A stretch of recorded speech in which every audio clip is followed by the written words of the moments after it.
Today I want to show you a very special exercise. It's an exercise that aims at the same time decompressing your hip joint and stretching your lower back. Welcome, I'm Olivier Girard, ergonomist, posture therapist, author of the Posture Manual and creator of 3 online posture programs. But before we dive into the stretch, I want to tell you the story behind this exercise that you have never seen before. I know that you have never seen before because I have invented it.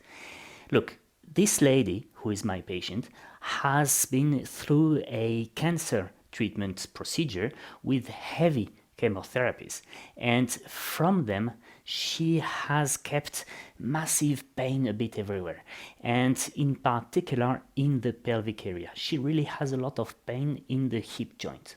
So the first thing I needed to do is understand what is the origin of the pain.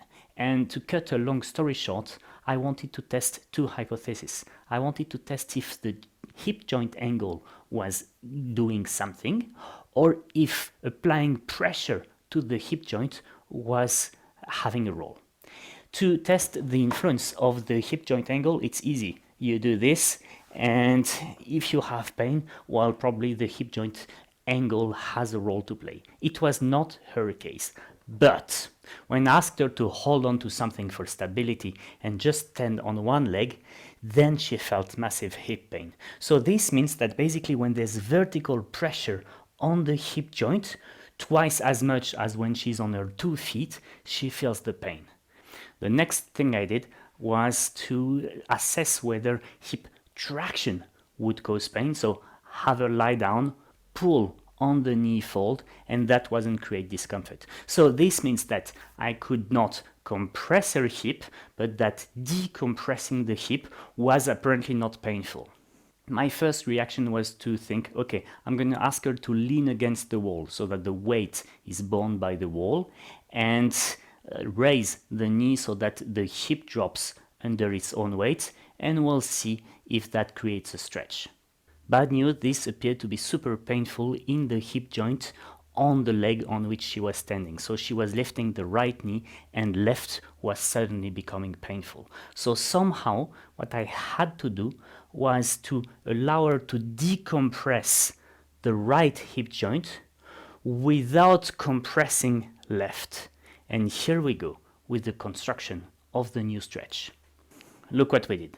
I had her sit on her kitchen table with one leg hanging in the air, and on the other side she would bend the knee and hold on to the side of the table on the other side. So you see, the fact that she bends over, one, stabilizes her, because otherwise she would fall sideways, but two, it also stretches the lower back, and in particular the quadratus lumborum, which is a frequent cause of hip joint pain.